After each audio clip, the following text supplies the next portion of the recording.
Neil, how you doing? We're back. Very well, thank you. Okay, and you've had a good week, I take it? Yeah, just got back from a short break, so raring to go. Okay, and I know that you've been following the news, as we both do, and there's been some pretty harrowing stuff. We're going to talk about a couple of big stories going around at the moment, and I guess the best thing is just to launch right into them. Of course, we all know about the shooting in Texas. This was Devin Kelly, who shot up a Baptist church in Sutherland Springs in Texas, and the news going around is that this guy, he was an atheist, and the religious writers saying, well, of course somebody like that would do something terrible, and that proves basically all atheists are without morals, and look what's happening to the world, and they feel very justified at the moment, don't they? Yeah, I've even seen things like people calling for the arrest of all atheists, and all atheists to be kicked out of America. Yes, a couple of tweets, yeah. Yeah. And we have the first article we're going to look is along those lines. Conservative writer, God was answering the prayers of Texas victims by letting them get shot. Now, this comes from the Raw story. Now, I don't know if I'm pronouncing this correct, but Hans Fine is it? A Lutheran pastor who is also a regular contributor to the right-wing website The Federalist, has written a new column in which he explains that allowing 26 people to die at the hands of a crazed gunman at the First Baptist Church in Sutherland Springs, Texas, was actually God's way of answering their prayers. Fine begins his column by attacking liberals who have mocked Republican politicians who only offer thoughts and prayers for shooting victims, and who don't take any direct action that could prevent future shootings. He then explains to liberals that it was part of God's plan that over 24 people who would get shot while in their own house of worship. And we'll just end on this quote there, and then we're going to discuss this. It may seem on the surface that God was refusing to give such protection to his Texan children, he writes. But we were also praying that God would deliver us from evil eternally. Through these same words, we are asking God to deliver us out of this evil world and into his heavenly glory, where no violence, persecution, cruelty, or hatred will ever afflict us again. So that seems reasonable, doesn't it? This made me incredibly angry. I mean, in my mind, what a despicable point of view to try to get that across. I don't know, obviously, as non-believers, I don't think there is a God who's going to answer anyone's prayers no matter where they are, get shot. But he's basically turning it into a political issue. And he's just going down the Republican side of don't talk about guns, as far as I'm concerned. He's just making some of the worst comments in the world. People have lost their families. God's plan to have your kids murdered just seems quite sick in my mind. Yeah, and this looks like it's going to be the theme of today's show, is the excuses that people will make and the hoops that they will jump through just to explain why basically random shit happens. Yeah. And this was a pretty awful event, and no one in America ever thought a little church in Texas, pretty much the buckle of the Bible Belt, this couldn't possibly happen.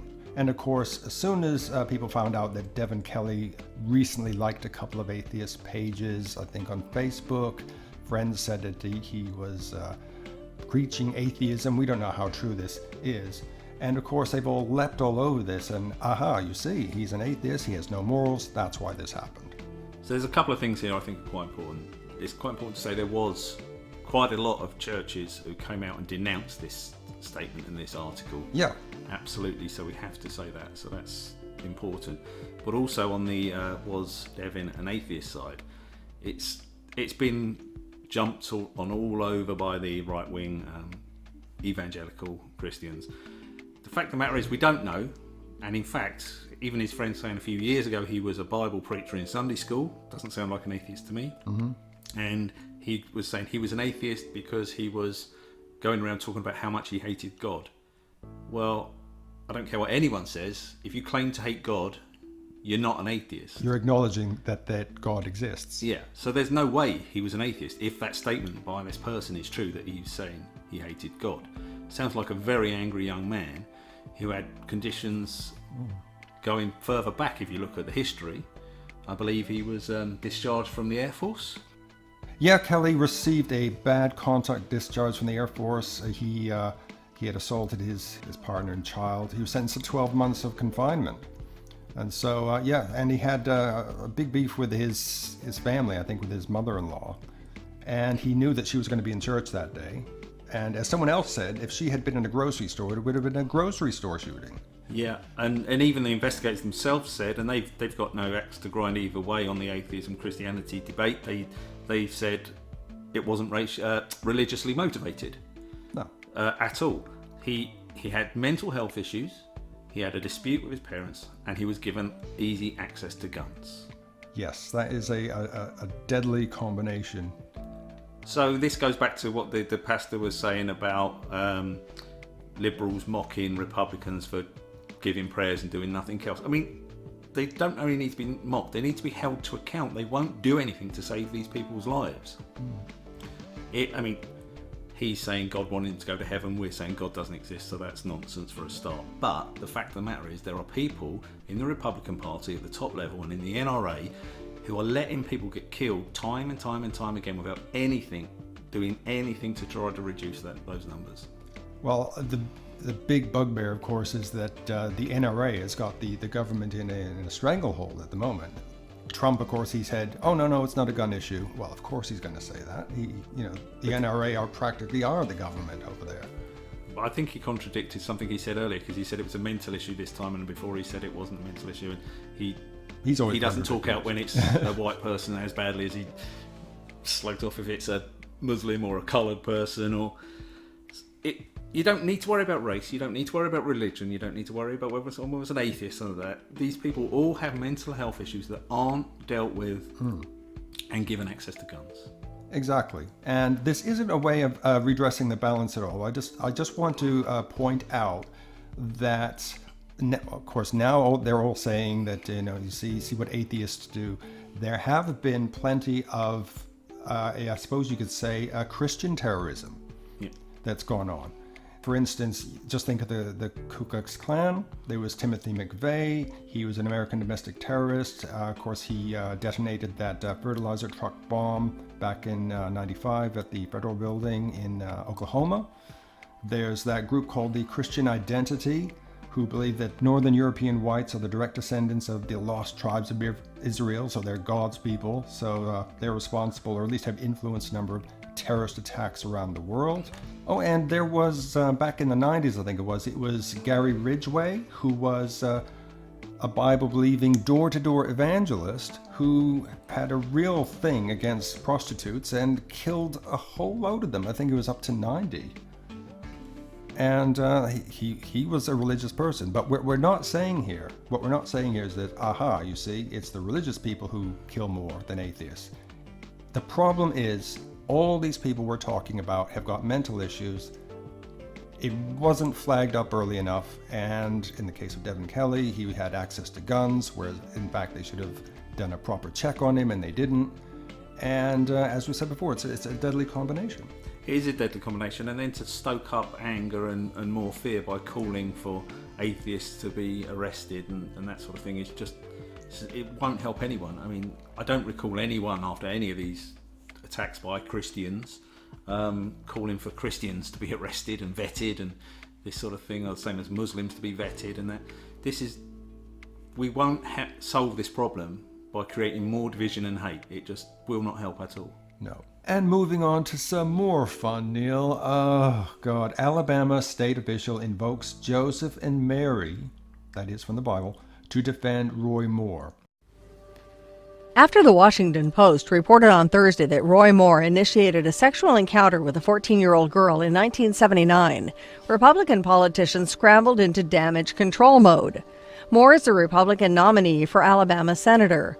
Other reports allege he pursued relationships with 3 other teenage girls. At least 2 members of the GOP, though, are standing firmly by Moore's side. Alabama State Auditor Jim Ziegler called the claims in the Post report much ado about nothing, even if they're true. Ziegler went so far as to compare Moore's alleged actions to those of biblical figures. Ziegler told the Examiner, Zechariah from the Bible was extremely old to Mary Elizabeth, and they became the parents of John the Baptist. Also, take Joseph and Mary. Mary was a teenager and Joseph was an adult carpenter. They became parents of Jesus. Marion County GOP Chairman David Hall is also standing by Moore, telling the Toronto Star that he, quote, doesn't really see the relevance of something that happened 40 years ago. Now, Roy Moore, of course, is a GOP Senate candidate. And Alabama State Auditor Jim Ziegler, who is another Republican, he's dismissed the charges. Now, it says here, this here is from CNN, he's dismissed the charges brought forth in a Washington Post article about Moore on Thursday, telling the Washington Examiner that the relationship would be akin to that of Joseph and Mary. Now, here's the quote. Take the Bible, Zechariah and Elizabeth, for instance. Zechariah was extremely old to marry Elizabeth, and they became parents of John the Baptist. Also take Joseph and Mary. Mary was a teenager, and Joseph was an adult carpenter. They became the parents of Jesus. There's nothing immoral or illegal here, maybe just a little bit unusual.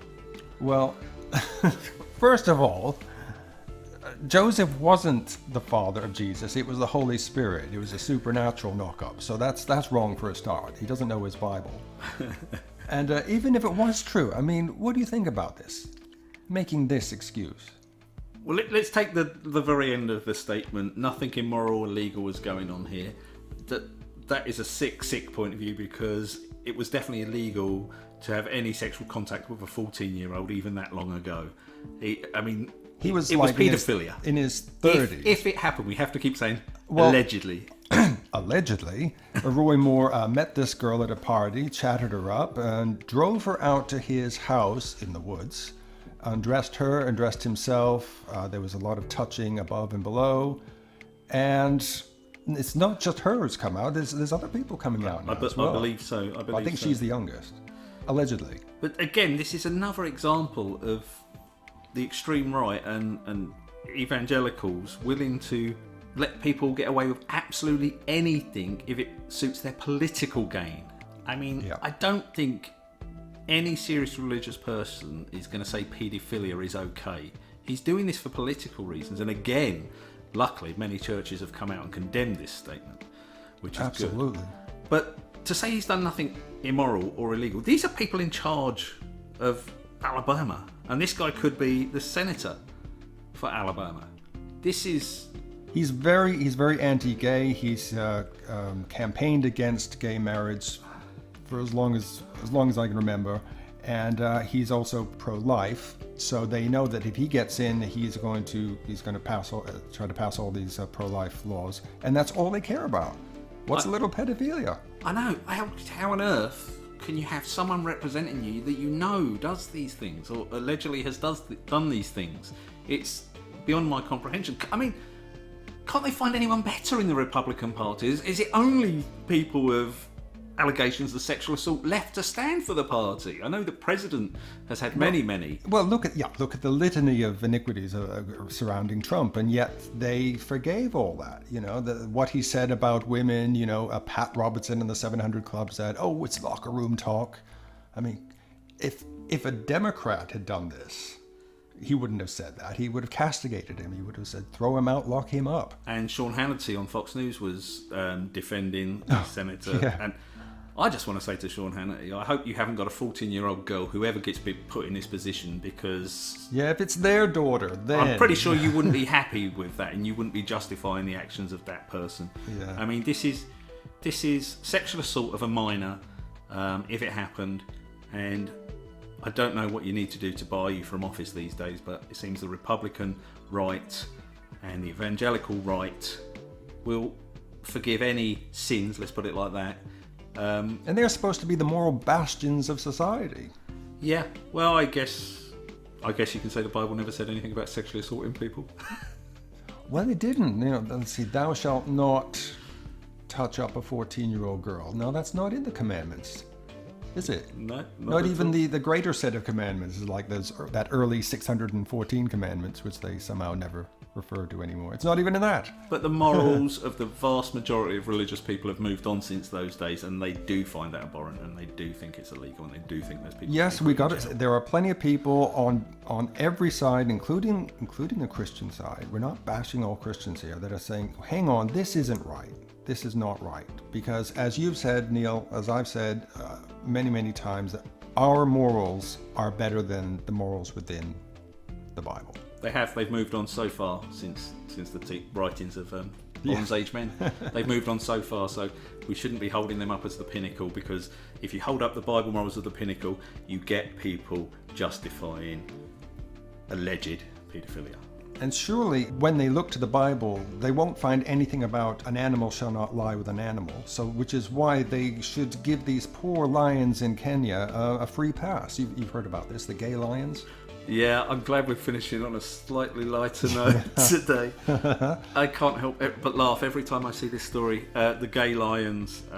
Yeah, gay lions touch a roar, R-O-A-R, nerve with Kenyan official. So, Dr. Ezekiel Mutua thinks the pair of male lions snapped mating in the wild need counseling. Perhaps he does too. I like this. So, yes, there were a couple of male lions who were photographed canoodling and doing a lot more. And these pictures, of course, gone all over the web. And this Kenyan official, he said, he's very, very outspoken, very homophobic. And he said this will be the end of the animal kingdom if this keeps going on. Yeah. Facts first. There are examples of gay animals right throughout the animal kingdom. It's a completely natural thing. So anyone who doesn't think being gay is natural, inverted It's commas, been observed in dozens of species. It's been observed, and so that might help you get over your thing that isn't natural. So look that up and find out that. But it makes me laugh because he said apparently something along the lines of the lions must have seen gay people having sex. Yes, because again, with this theme that we're sticking to today, it's like something weird and unexplainable and random happens, and we've got to find some sort of pat explanation for it. Unfortunately, the explanation is always kind of comical. He also says they must be demonically possessed because crazy gay lions are not normal in the animal kingdom. And of course, this is the kind of thing that's leveled at human beings as well, you know. Yeah. But I just want to say high five to the gay people who were brave enough to go and have sex in front of these lions to teach me. Yes, because I bloody well wouldn't have sex in front of a lion. I never thought of that, because if it's the fault of them observing people, then, there must have been gay sex going on with the observers as well, and the lions were just imitating it. That's someone who likes some risky sex, that is. Yeah, so they're not really gay. I mean, animals are, they're much more moral than us. So, so on that bombshell, as they say. Okay, we are going to just kick back now and forget about all this. Until next week, with no doubt some more weird and wonderful, crazy stuff from the world of belief and non-belief is going to rear its ugly head, and we're going to have to comment on it. And if you like what you've heard, please give the show a thumbs up. Please support the show by subscribing, and if you'd like to support us even more on Patreon, that would be wonderful. We appreciate everything. We love all your comments. Please comment in the comments section. And Neil, you'll be here next week? I will, and please everyone, just share it amongst your Facebook groups or Twitter or wherever you can. We need to get as many viewers as we can and see if we can keep building this show. Okay, great. See you all then. Bye for now. Bye-bye.